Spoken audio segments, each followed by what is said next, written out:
Bienvenidas y bienvenidos a este su podcast Más o Menos, donde platicamos con la persona detrás de la vida pública. El día de hoy tenemos a una persona con una gran trayectoria política. Memo Anaya, bienvenido a este tu podcast. Gracias, Jorge, por la invitación. Un saludo a todos.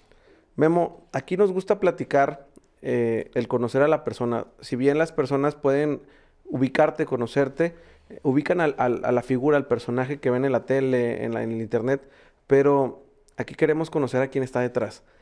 Me gustaría comenzar preguntándote, ¿cómo te recuerdas de niño? ¿Dónde creciste? ¿Cómo fue tu infancia? ¿Cómo fue tu escuela? ¿Eras tremendo, aplicado? ¿Cómo te acuerdas de Memito? Fíjate que primero yo tuve una infancia tremendamente feliz.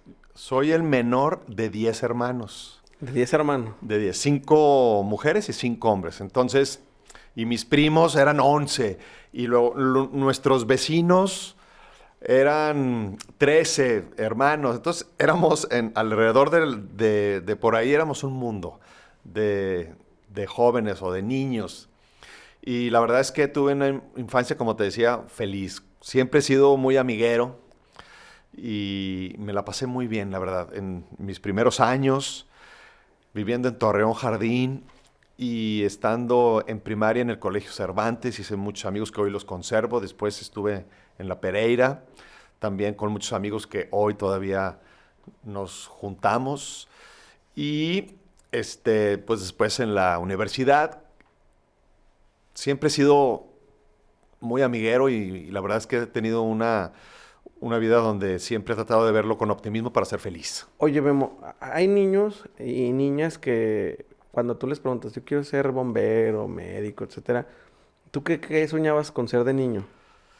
Así de niño, no me acuerdo, pues yo creo que seguramente algo de bombero, de policía, pero ya cuando empecé a tener mayor conciencia, sí quería ser abogado. De hecho, fíjate que mi papá es ingeniero químico y tenía algunos ranchos agrícolas y después tenía fábricas que hacía llaveros, unas pistolitas o rompenueces o cóndules para la energía o todo lo que contienen los aparatos de aire lavados, mil cosas.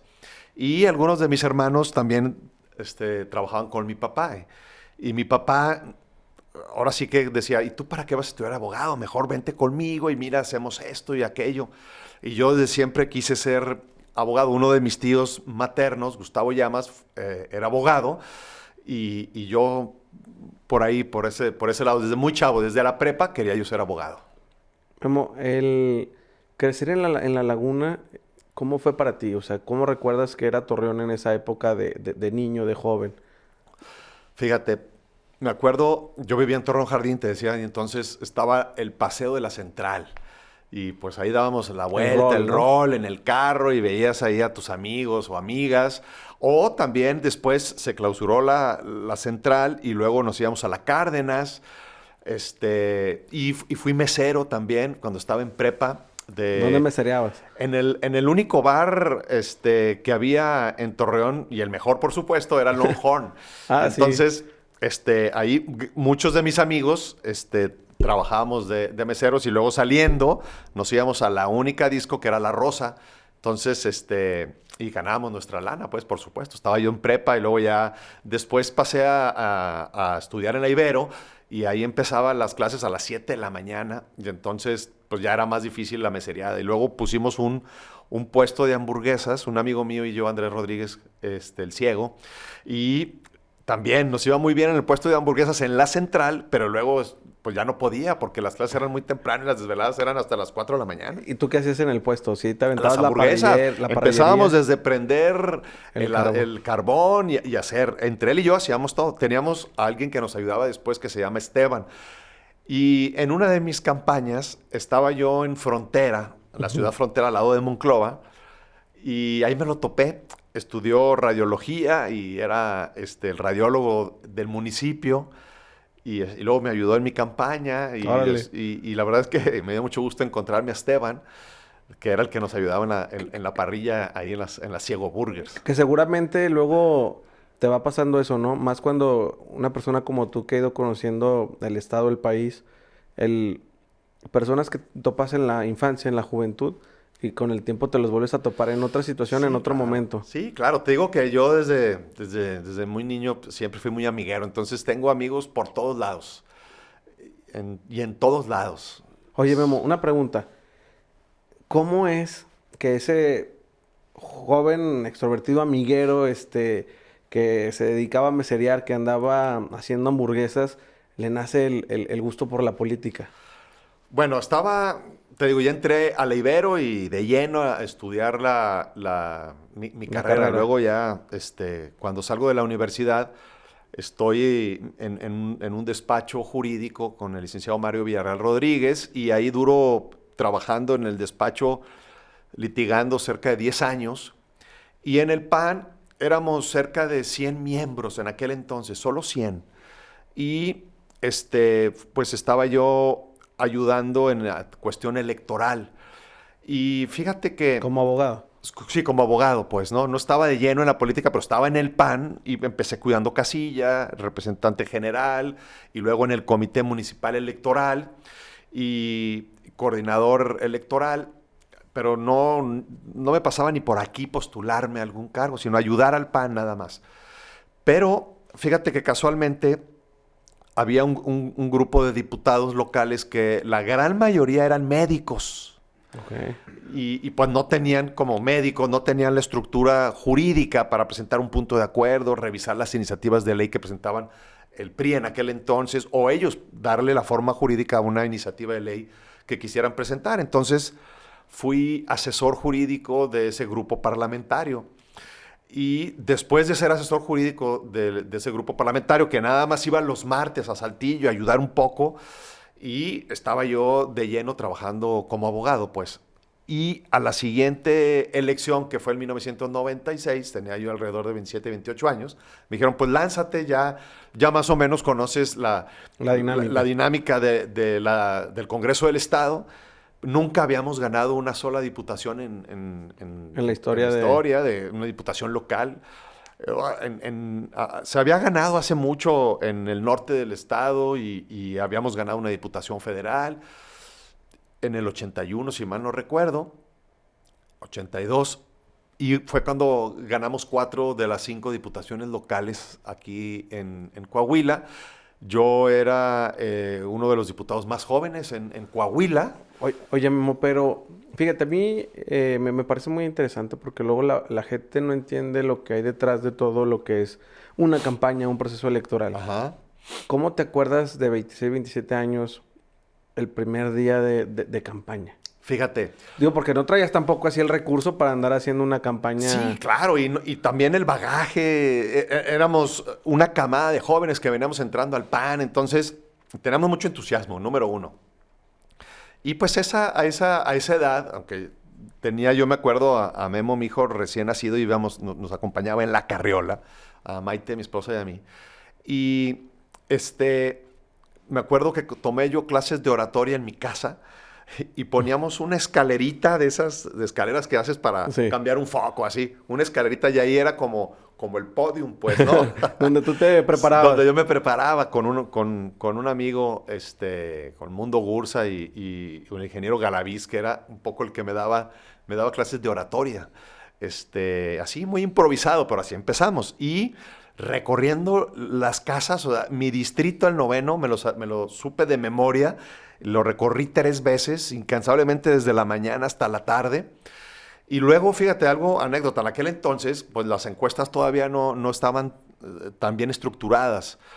Y había una persona que nos ayudaba, que era el ingeniero Ruiz Ripstein, a hacer algunas encuestas un poco rústicas, pues, ¿no? Y me acuerdo que nos citó a los candidatos a darnos el resultado de las encuestas. En aquel entonces era larguísimo el periodo electoral, como 3 meses, ¿no? 90 días o 60 días. Y me dice, mira, tienes 2 escenarios, el pésimo, el malo y el bueno, el pésimo y el optimista. En el escenario malo vas a perder como por 6,000 votos. Bueno, pero dame el optimista, pues. Sí, sí. Bueno, en el optimista pierdes por 3,500 votos. Ay, entonces, pues ahí qué consuelo, ¿verdad? Se me fue al suelo. Pero eso dijo, bueno, vámonos a levantarnos más temprano y acostarnos más tarde, tocando puertas. y preparándonos para qué más podíamos hacer en el Congreso. Aunque la verdad es que la cultura en nuestro país, y en aquel entonces menos todavía, entendía muy bien para qué sirve un diputado, porque vas haciendo campaña y, oiga, arréglenos la lámpara, paviméntenos la cancha. Pues sí, es parte del estar cerca de la ciudadanía, porque luego luego vienen, piden el voto y luego nunca regresan, ¿no? Esa es siempre la constante. Pero bueno, hicimos un gran trabajo y ganamos la diputación local. Oye, para esa época tú ya estabas casado, Memo. Sí, estaba recién casado, tenía Memito meses, lo llevábamos en carriola, nos acompañaba en carriola. Me acuerdo, Maite me habla por teléfono, apenas los celulares eran unos ladrillos, me habla por teléfono, oye, ¿qué hago? Porque me está tocando la puerta y es el candidato del PRI. ¿Qué hago? Le digo, no, pues ábrele y a ver qué te dice, ¿no? Y ya, pues le abrió y él venía tocando puertas también. Sí, claro. Y ya le dio su propaganda, respetuoso y todo, El toca-toca, ¿no? El toca-toca, sí. Oye, hicimos una campaña muy alegre. Algo interesante es que siempre tu esposa ha estado contigo en los procesos. O sea, sí. También ahí recorriendo contigo en esa primera campaña. Sí, claro. Desde muy temprano. Y ella también por su lado. Aunque ella, pues la política no le gusta mucho. Siempre ha estado pegado a nuestros hijos, a la casa y trabajando, pues, ¿no? Pero ayudándome siempre en las campañas o en cualquier proceso, ¿no? Oye, Memo, y luego ya llegas a ser diputado, el diputado joven de esa legislatura. Bueno, bien sí, pues sí. Sí. La 58 era uno de los más jóvenes, si no es que el más joven. Y no empecé siendo coordinador. Éramos el grupo mayoritario hasta... Es más, yo creo que en la historia hemos sido los más. En aquel entonces éramos 10 diputados del PAN, 2 del PRD, 2 del partido cardenista, y 2 de PT, cardenista y PRD. Y entonces éramos 16 de oposición y 16 del PRI. Luego yo fui coordinador de los diputados. Por supuesto, era el más joven de la legislatura y siendo coordinador de los diputados locales. Te digo porque tenía, pues, ese previo que venía yo de ser asesor de diputados locales. Fíjate, algo que nos gusta mucho en el podcast es una frase que decía Steve Jobs, ¿no? De que los puntos no los puedes conectar hacia adelante, sino los conectas hacia atrás. Y debes de confiar en que en algún momento, de alguna manera, se van a conectar. Ajá. Yo creo que cuando andabas ayudando a los médicos y cuando decidiste estudiar Derecho, pues no tenías como que, voy a ser diputado, ¿no? Así es. La verdad que no. Yo estaba 100% dedicado a la litigada, a la abogacía, ¿no? Oye, y luego haciendo ahí mi tarea, aquí en el podcast nos gusta platicar datos interesantes de los invitados. Resulta que eres uno de los alcaldes o exalcaldes de Coahuila más jóvenes. Sí. ¿Cómo fue para ti ese proceso ya de buscar la alcaldía de Torreón? Digo, al final es una ciudad importante del estado, importante del norte del país, y que un joven, ya nos dirás cuántos años tenías en esa época, ¿cómo fue ese proceso?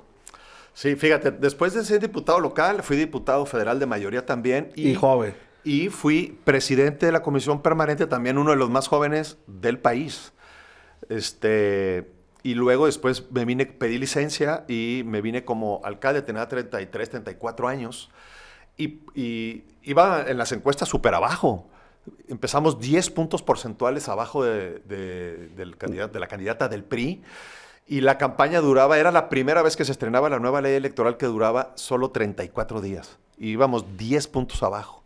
Entonces, imprimimos una energía enorme, un gran equipo que hicimos de mujeres y hombres y logramos revertir 10 puntos y ganar por 4 puntos porcentuales, que estuvo muy pareja la elección.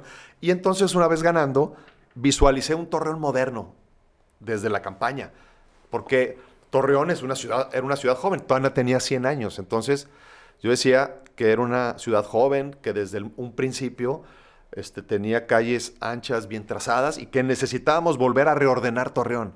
Y eso fue lo que yo hice. Estudié, aunque soy abogado, estudié mucho urbanismo para crecer con orden. También contraté a profesionales para que me ayudaran a darle a Torreón un crecimiento ordenado. Por eso la modernización del Boulevard Independencia, del Diagonal Reforma, era 4 carriles el periférico, lo hicimos de 8 carriles con 3 pasos a desnivel. La modernización del Bosque Venustiano Carranza, hicimos un concurso para ver la barda, cómo la poníamos, que estaba espantosa, la remodelamos totalmente. El Canal de la Perla, cuando lo redescubrimos, invertimos en el Museo Arocena, en el Teatro Nazas, compré el Banco de México, fui a hacer una negociación a México con el entonces presidente del Banco de México, Guillermo Ortiz, para decirle, pues dánoslo barato porque es para el municipio, no es con fines de lucro, conseguimos un buen precio, en 3 años lo pagamos, no pedimos deuda, además la deuda que nos habían heredado los gobiernos del PRI, pagamos esa deuda anterior y dejamos 0 deuda, es la única vez en la historia de nuestro municipio de Torreón que tenemos 0 deuda y con gran inversión, porque pavimentamos muchísimas calles, hicimos muchas plazas y estas obras que te estoy platicando. Entonces, la dinámica era hacer, como yo era un joven y Torreón era joven, pues era presentar a un municipio joven y pujante, y lo logramos. De tu administración y de todo esto que ya nos compartes, ¿qué en lo personal te dejó la mayor satisfacción? ¿Como alcaldía, dices Como tú? alcalde, sí, como alcalde. Yo creo una de las mayores satisfacciones es el haber pagado esas deudas y dejar una administración súper sana para la administración que viniera, cualquiera, porque después de ello se puso de moda la megadeuda, endeudar todo el país, y yo fui al contrario, yo venía con una inercia al contrario, de dejar finanzas sanas, 0 corrupción y 0 deuda, para que el que viniera de cualquier partido político tuviera finanzas sanas y pudiéramos seguir creciendo. Por ejemplo, otra cosa que dejé para darle continuidad es la modernización del centro. Empezamos el cable aéreo, que se ve espantoso, hacerlo subterráneo. Entonces, para darle limpieza Sí, a la visión. Así es. Entonces, queríamos invertir en el centro y empezamos, pues, a hacer todo lo conducente. Te decía, el Banco de México, el Canal de la Perla, el Teatro Nazas, el Museo Arocena, en fin, ¿no? Y luego llega el final de la administración como alcalde, ¿y qué sigue para Memo? Después, como alcalde, me lanzo como senador de la República y gano por más de 100,000 votos de diferencia. Y soy senador de la República. 6 años. 6 años. Sí. Memo, Fui presidente de la Comisión de Seguridad Social, integrante de la de Justicia y vicecoordinador del grupo parlamentario, también uno de los más jóvenes en la historia. estamos en el estado que es el estado más priista según el mismo PRI.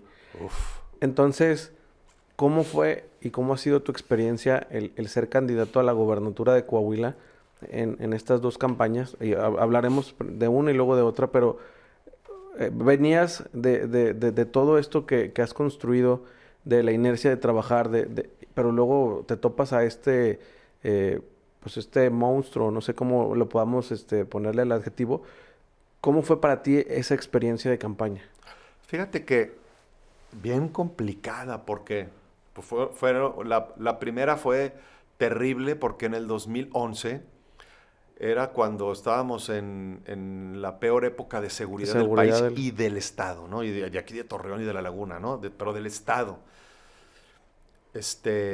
Competir contra los Moreira fue brutal. Era, como yo era el símbolo de la oposición ante ellos, y ellos dominaban todo, medios de comunicación, tenían todo el dinero y los recursos para hacer y deshacer, y yo era el único, o el que representaba la oposición, no era el único, pero era el que representaba la oposición en Coahuila. Entonces me dejaron venir terriblemente, me acusaron de narcotráfico durante 6 años indiscriminadamente, de muchas cosas, ¿no? De corrupción, de narcotráfico, de crimen, de tener lazos con el crimen organizado. Era muy duro, y era cuando Humberto Moreira tenía 90% de aceptación. Entonces yo todo lo que le decía, no, tú estás mal, y me tupían durante 6 años durísimo. Y la campaña también fue terriblemente dura. Él pidió licencia, pues hizo la simulación, se le heredó al hermano, ¿no? Nosotros empezamos una campaña de no al hermano, nos levantaban la gente, la torturaban, estábamos entregando volantes en cualquier parte del estado y los levantaban, las torturaban. O sea, la verdad que fue una campaña muy, muy dura, muy insegura, y bueno, pues luchar contra los Moreira fue terrible, sí. Sí, porque al final, de por sí las condiciones no eran equitativas, ¿no? Y si a eso le agregas el factor de la inseguridad, sí, durísimo. Pues fue una campaña de muchas cosas malas y de violencia, ¿no? Sí, terriblemente, terriblemente. Y en esa época, Memo, se habla de la megadeuda. Una cosa que ha marcado al Estado, que ha sido algo, pues que seguimos pagando y que seguiremos pagando, y Claro. sabrá Dios por cuántos años más. ¿Cómo nos puedes platicar o cómo puedes explicarle a la gente? Porque luego también el problema en la vida del mexicano es que pasan tantas cosas que luego se olvidan, ¿no? Y a lo mejor también no puedes dimensionar lo que implica la megadeuda, ¿no? O sea, tal vez nos quejamos de no hay esto en la ciudad, en el estado, y no entiendes que es parte de un problema. ¿Cómo puedes explicarle a quienes nos escuchen y nos ven qué es y qué representa la megadeuda para Coahuila? Claro, fíjate, ahorita que me estabas haciendo la pregunta, estaba reflexionando, el Moreira uno que era terrible, era un sinvergüenza, pues, ¿no? Durísimo. Y era tanto el desgaste, o sea, era un pleito durísimo mediáticamente y por todos lados que, pues, al final sufres un desgaste. O sea, lo fácil para mí hubiera ido, bueno, pues, ¿sabes cómo empezamos la campaña en el 2011? 80% de intención de voto para Moreira, Rubén Moreira, y 20%. O sea, era un abismo Sí, claro. terrible. O sea, lo más fácil de haber hecho, pues, pásele a alguien más, que a mí me dio risa, ¿no? Pásele a alguien más aquí, ¿no? Pero no, pues era una responsabilidad y luchar con eso. Como yo había sido, les platiqué que había sido diputado local y coordinador del grupo parlamentario, pues tenía amistades también que trabajaban en el gobierno en aquel entonces. Pues había gente decente que seguía trabajando en el gobierno del PRI y que me dice, oye, Memo, fíjate que te voy a pasar unos documentos porque nadie sabe, pero estamos endeudados hasta el tope. Ya había indicios de que la deuda formal, si mal no recuerdo, era en 8,000 millones de pesos, que no era nada y el presupuesto era de 34,000. Era muy manejable, 8,000 de deuda y 34,000 de presupuesto. Más o menos así estaba. Y ya yo traía algunos indicios que no eran 8, sino 13. Y me pasan algunos documentos. Ernesto Cordero era el secretario de Hacienda en aquel entonces. Yo era senador de la República. Entonces voy con Ernesto y le digo, mira, Ernesto, fíjate lo que me están pasando de dentro del estado de Coahuila, donde me dicen que hay una deuda más de la que está reconocida. Y me dice, no, eso es imposible, amigo, me dice. Eso es imposible. No es cierto, te están tomando el pelo. Pues ya, yo me regreso todo agüitado con mis papelitos. Y le digo al cuate, oye, no, hombre, no es cierto lo que me estás diciendo. Ya me dicen en Hacienda que es puro cuento. Y me dice, no, diles que sí es cierto, que investiguen bien. Es más, te voy a dar solo unos indicios más. Pero no te puedo más porque si saben estos cuates, que son unos delincuentes, me matan. Entonces te voy a dar solo unos indicios, pero diles que realmente investiguen. Entonces, pero para esto te estoy hablando que pasaban meses, ¿no? No era de un día para otro esto, ¿no? Ni lo podía ver ni tan seguido. Teníamos que reunirnos en un apartado. Era difícil porque él temía que se supiera quién fue. Claro. Y, pues, claro, eran unos delincuentes estos cuates, ¿no? Y entonces regreso pues con Ernesto Cordero. Le dije, oye, mira, ya me dicen que le investiguemos. Ayúdame, ponme gente de tus subsecretarios de Hacienda a que realmente podamos investigar esto. ¿Quién quita y sea cierto? Y imagínate nada más, ¿no? Sí, porque llevabas más piezas del rompecabezas, pero todavía no había la manera de darle forma, ¿no? Y nadie en su sano juicio pensaban que podía haber sido cierto lo que hizo Moreira. Es decir, falsificar un decreto del Congreso del Estado, falsificar un periódico oficial del gobierno del Estado, ir a un banco y pedir con esos datos, con esos documentos falsificados, que le entregaran 34,000, era impensable. Entonces, tuvimos reuniones durante semanas con sus subsecretarios de Estado, de Hacienda, revisando todos estos documentos que eran solo indicios, pero empezaron a correr y entonces me dice, ¿sabes qué? Uno de los bancos se apanicó y ya no me quiere dar a Hacienda. No estamos hablando con una dependencia, sí, claro. A Hacienda. Ya no me quiere dar datos. Están apanicados. Quiere decir que ahí hay algo. Dame chance. Y entonces empezaron a jalar el hilo. Y no era un banco, eran varios bancos que habían pedido. Y entonces un día me llama y me dice, bingo, vente para México. Entonces voy y me dice, lo que encontramos te vas a ir para atrás. Esto es una locura lo que acabamos de encontrar. Lo primero que encontraron eran 23,000 millones. Pero ya era una locura, o sea, de 8 Sí, ya, mil ya. a 23 mil. Y estamos hablando que había un presupuesto de 30, De 36 33 mil. mil millones, 34 mil millones de O pesos. sea, nada. Y al mes ya dan con los 34 mil, o sea, 8 mil era la deuda oficial y con documentos falsificados, periódico oficial del gobierno del Estado. Y como si hubiese una aprobación del Congreso del Estado, iban a los bancos y pidieron 34 mil millones de pesos, que hasta el día de hoy nadie sabe dónde están.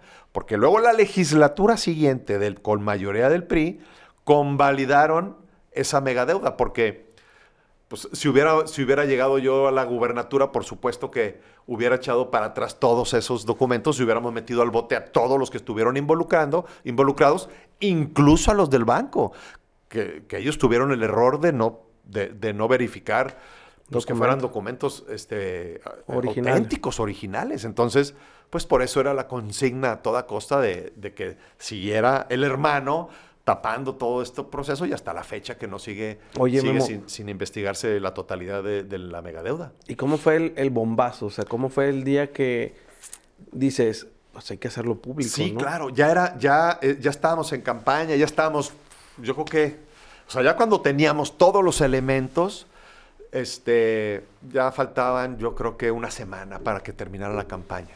Entonces, muchos me decían, es que ¿por qué te esperaste tanto? Es que no es que me haya esperado tanto, es que fue muy difícil la investigación, muy cerrada y no se pudo, pues, y ¿no? para una hacerlo noticia antes. de ese nivel, pues necesitas Vino tener el todo. secretario de Hacienda, vino Ernesto Cordero y dimos la primera rueda de prensa en el hotel, en el entonces Camino Real, ahora Realín.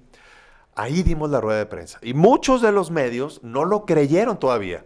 No, esto es electorero, el clásico, ¿no? Esto es electorero y tal. Y luego llega con Humberto Moreira y dice, no, esto es electorero, es puro cuento. Le hacen una entrevista a Javier Villarreal, que era el entonces tesorero, y dice, no, esta es una cuestión de Memo Anaya, de una venganza y no sé qué. Y ahí quedó. Luego, después de la campaña, ya toma protesta Rubén, yo me propongo, digo, bueno, esto que ya dimos a conocer, pero muchos no creen, piensan que fue algo electorero, me voy a dedicar a darlo a conocer en todo el país. Y entonces ideamos la Expodeuda, para darlo a conocer a todo el país lo que hicimos en Coahuila, porque era el presidente nacional del PRI, ya Humberto Moreira, ¿no? Sí. Y pues todos los gobernadores que fueron al final unos ladrones, ¿no? El de Veracruz, el propio Peña Nieto, toda la nueva era, ¿no? Comandadas por Humberto Moreira. Entonces hicimos la preparación, me acuerdo, con Juan Molinar en el CEN del PAN y Gustavo Madero, Juan Molinar en paz descanse, y yo desde el Senado estaba dando a conocer pues lo que era la megadeuda de Coahuila por el presidente nacional del PRI, que a la postre, a los 3 meses o a los 4 meses, tuvo que renunciar, ¿no? Ya era insostenible, ¿no? Pero eso, pues, seguían los golpeteos y el desgaste brutal. Y entonces ideamos dentro del PAN, con Juan Molinar, algo interesante. Dijimos, a ver, me dijo Gustavo Madero, presidente del partido, y Juan Molinar, que era pues, uno de los asesores principales del CEN nacional del PAN. Me dice, tu figura ya está desgastada con Humberto Moreira, entonces hay que darle credibilidad y refrescar todo esto que encontraste y que descubriste. Pero hay que encontrar a alguien de la sociedad. En aquel momento, me acuerdo que Armando Guadiana, hoy senador por Morena, quería ser él también candidato a la gobernatura por Coahuila, de Coahuila por el PAN.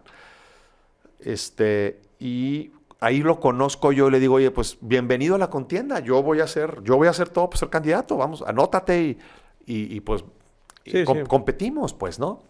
Y al final no compitió y me apoyó y sacó unos desplegados contra Humberto Moreira, tal. Tarde, pero lo hizo. Entonces yo les propongo a ellos. Ahí está un cuate que había sido priista, ya no es priista y está en la sociedad, no pertenece a ningún partido político y puede ser él quien encabece esto. Y órale, le presento a Gustavo Madero, presidente del PAN, le presento a Juan Molinar, se crea una asociación, Transparencia y Claridad Ciudadana, no me acuerdo, algo así.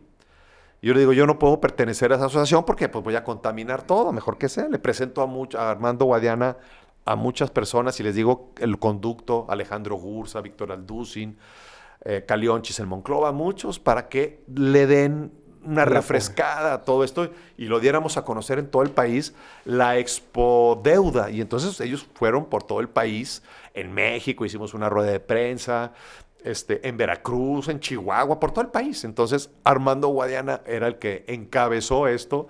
Yo le pasé la estafeta porque yo ya, pues yo tenía que salir, que hacerme pues a un lado, ¿no? Y en ese inter, Memo, ¿qué pasa con tu carrera del servicio público?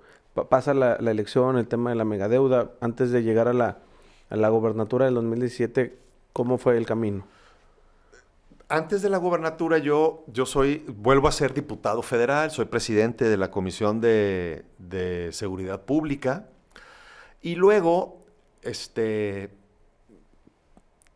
tuve la intención de regresar a ser alcalde en el 2013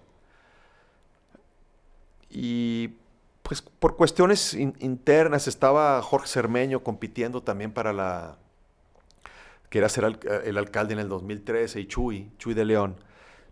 Y otros más, no me acuerdo ahora mismo quién más. Y yo decido hacerme a un lado. Y compiten para la interna Chuy de León y Cermeño, gana Chuy, y luego pues le ganamos al PRI, pero por la Alianza del Verde nos ganan por 2,000 votos.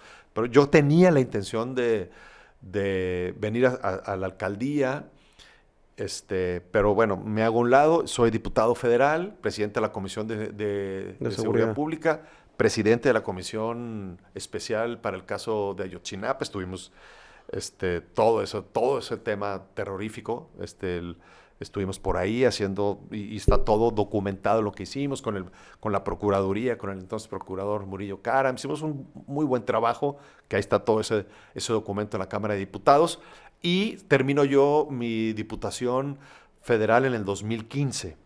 Y a partir del 2015... como ciudadano, como cualquier otro ciudadano, empiezo a trazar la ruta para la gubernatura del 2017 sin ningún cargo público y recorriendo los municipios. A la par de tu cargo público, has seguido en tu despacho, has sido litigando y todo, ¿no? Así es, sí. Siempre tuve muy claro, Jorge, que hay que vivir con intensidad la política, pero no vivir de la política económicamente, no depender de la política. Por eso siempre he tenido mi despacho jurídico, de hoy estoy de tiempo completo, desde el 2015 prácticamente, pero nunca dejé de tener mi actividad como abogado. Para mí es una profesión muy noble y que siempre hay que estar trabajando, no solo en la política, sino pues, en tu profesión, para lo cual te preparaste. Yo tengo una maestría en Derecho Corporativo Internacional, tengo un diplomado en Juicio de Amparo, y como me tocó como diputado federal y como senador preparar las grandes reformas jurídicas que se hicieron a la Ley de Amparo en materia de derechos humanos y el nuevo Código de Procedimientos Penales, yo estaba en las comisiones, tanto de seguridad como de justicia. Entonces, todo eso yo también estuve muy involucrado en estos cambios. Como cuando fui diputado local, hicimos toda una nueva estructura jurídica de códigos de procedimientos civiles, penales, procedimientos penales, de todo, en 1999, cuando fui diputado local y coordinador del grupo parlamentario. Pero bueno, terminando el tema de la campaña, sí. En el 2015 dejo de ser diputado, estoy en mi despacho, y desde ahí empiezo a trazar la línea para la gubernatura del 2017. Era otro contexto, a diferencia de la primera campaña de gobernador. Había, según el humor social del país, un cambio, que venían las transiciones en Durango, en Nuevo León, en Chihuahua, en Tamaulipas. Mucho se decía que en ese año solamente hubo elección en Estado de México y Coahuila, y que probablemente Coahuila iba a ser el estado que también iba a tener alternancia, así es. ¿Cómo fue ese proceso con otros factores y que fue al final una elección muy cerrada, muy apretada, donde había un hartazgo generalizado de la sociedad? Porque no lo digo yo, o sea, estaban las marchas, las manifestaciones, etcétera. ¿Cómo viviste esa campaña, Memo? Fíjate que, como te decía, que la tracé prácticamente un año antes. Yo cumplo años el 2 de julio. El 2 de julio del 2016 no tenía ni un cargo público. Tenía ya un año que no tenía ningún cargo público que pudiera estar expuesto a los medios de comunicación o con algunos temas. Y desde ahí trazo la ruta. Un año antes exactamente, trazo la ruta a seguir. Convoco a amigos que he hecho durante mucho tiempo a nivel nacional y a nivel estatal y por supuesto a nivel regional. Y todas las campañas son diferentes y son por momentos. Yo he llegado a la conclusión que en la política como en la vida también hay una gran dosis, no sé si el 50, 60, 70 o 80% es de circunstancias que te Las toca vivir. coyunturas, ¿no? Las coyunturas que son ajenas a ti. O sea, hay cosas que tú haces y que tú logras cambiarle, incluso las circunstancias. Si no hay circunstancias, tú las puedes lograr hacer con las cosas que haces, ¿no? Pero hay cosas que no dependen de ti Y que luego y eso no hay parece forma, ¿no? injusto, ¿no? Porque, Sí. por ejemplo, Moy Arce nos decía en su podcast, en su capítulo, que el fútbol es injusto. Y yo creo que la política, más que injusta, es de coyunturas, Sí. donde al final tú puedes hacer todo, pero las coyunturas son las que juegan en contra o a tu favor, ¿no? Sí, yo he ayudado a muchos, por ejemplo, la campaña del 2016, un año antes que la nuestra, fui a Tamaulipas a ayudar al hoy gobernador Francisco Javier García Cabeza de Vaca. Y ganamos esa gobernatura. Yo estuve ahí, sobre todo en el área sur de Tamaulipas, sí. En Madero y tal. Y estuve en Querétaro y estuve en Campeche y en Quintana Roo. He estado en muchas, ¿no? En Chihuahua, en muchas. Y yo digo, es que aquí hay un prismo mucho más rudimentario, como en los 70s, 80s, que hacen todavía unas marrullerías que en otros estados, en Durango, por supuesto, en otros estados eso ya pasó. Y aquí hemos tenido la mala fortuna de tener el prismo, uno de los más rancios del país. Entonces, tenemos que luchar el triple o más que cualquier otro candidato panista en otros estados, en Yucatán, qué sé yo. Aquí nos cuesta el triple lo que hacemos que en otras partes. Pero bueno, aquí nos tocó vivir y contra eso hay que luchar. Entonces, trazamos la ruta para la gubernatura y como son 5 estados prácticamente en uno, cada región es diferente, hay empresarios que se dedican a otras cosas. Sí, giros diferentes. Giros totalmente diferentes y teníamos una estructura que logré hacer a lo largo de muchos años de trabajo, porque todo esto cuesta mucho trabajo, Jorge. Es decir, el solo trasladarte de aquí a Acuña, que son 6 horas o 7 horas, pues es enorme. Las distancias en Coahuila, y conocer, y que te conozcan, y platicar, y convencer en Acuña, en Piedras Negras, en Monclova, o en Cuatro Ciénegas, o en Ocampo, o en Jiménez, o sea, 38 municipios pequeños, grandes, medianos, conocer gente de todos los estratos sociales, no solo conocer, que te conozcan y que los convenzas de que se sumen a un proyecto. Cuando en aquel entonces, en el 17, solo gobernábamos Saltillo y Monclova, Torreón lo gobernaba el PRI. En el 2011 gobernábamos creo que prácticamente nada. Entonces nos ha tocado con cosas muy difíciles, pero es a base o con base en mucho trabajo, no mío, sino mío y con un gran equipo en todo el estado, que sin ningún cargo público que teníamos en esta campaña última de 2017, logramos ganar la gubernatura, pues, ¿no? Hasta las 2 de la mañana que nos dieron ahí el volteón. Oye, y recorriste todo el estado, los 38 municipios. Sí, claro, me lo sé prácticamente de memoria, las carreteras, los baches, todo.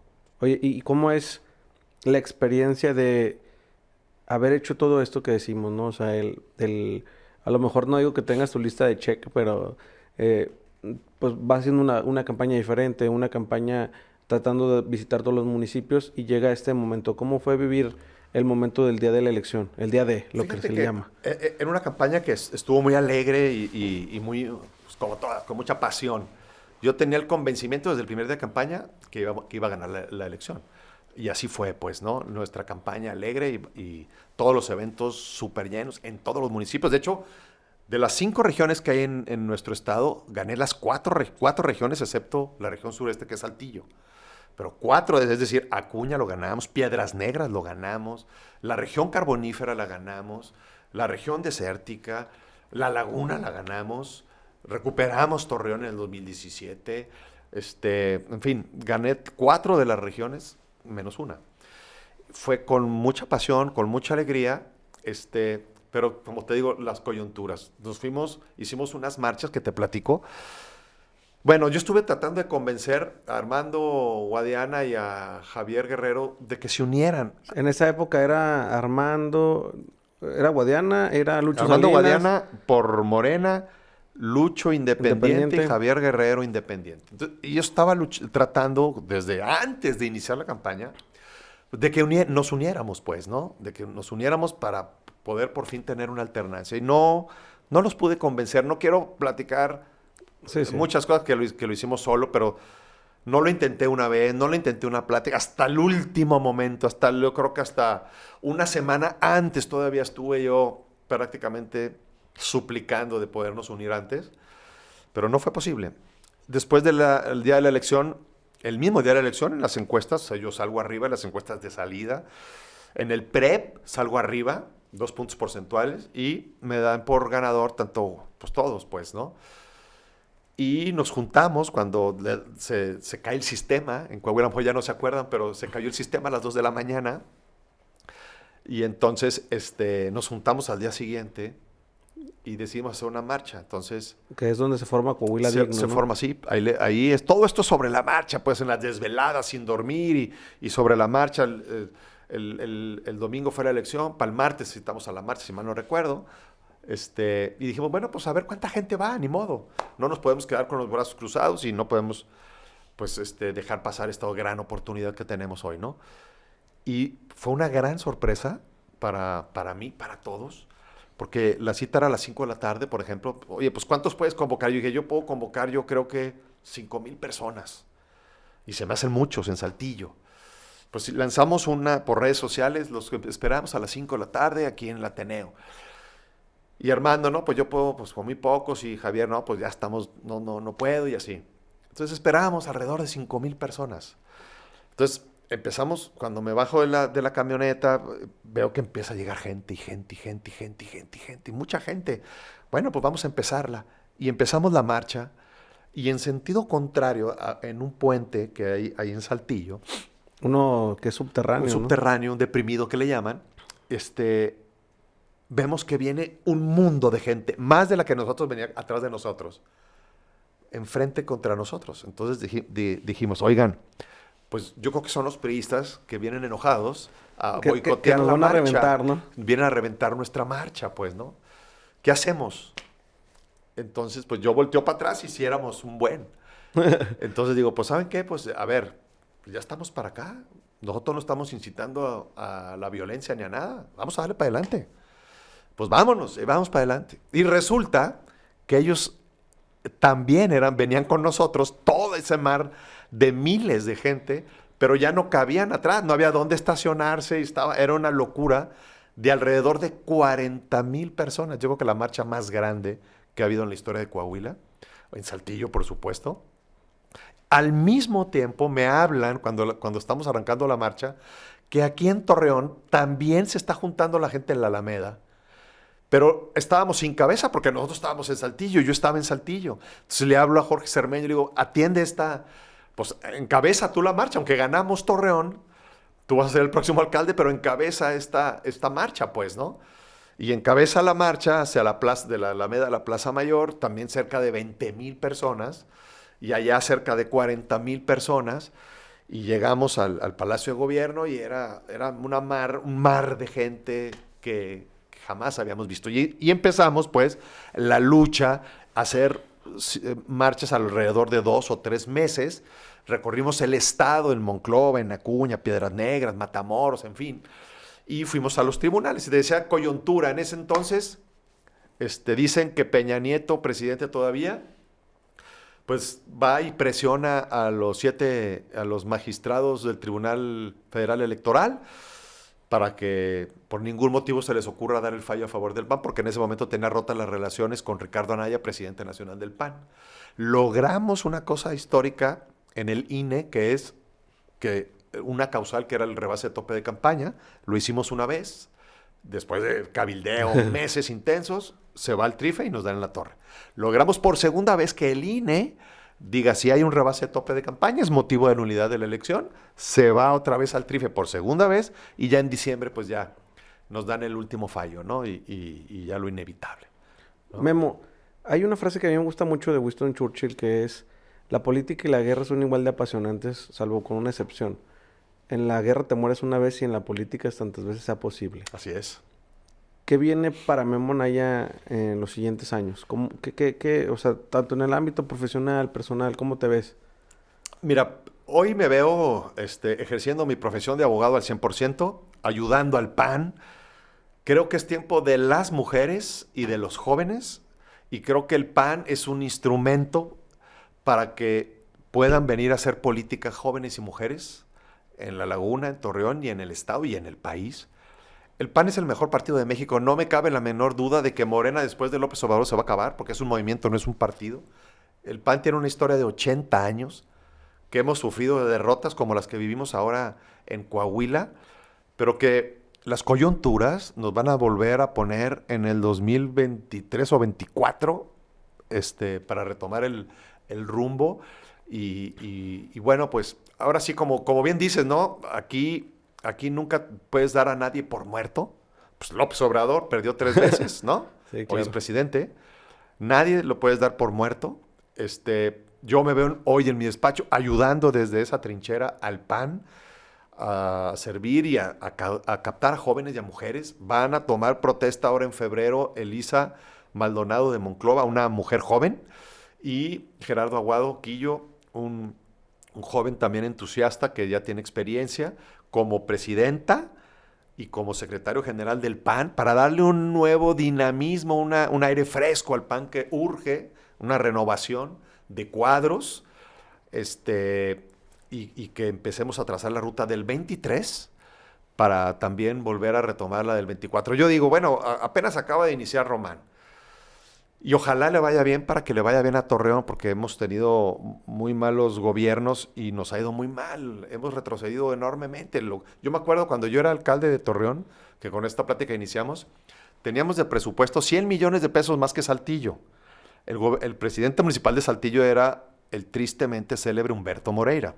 Teníamos más presupuesto que ellos. Dejamos 0 deuda y teníamos más inversión que Saltillo. Después nos dio la vuelta.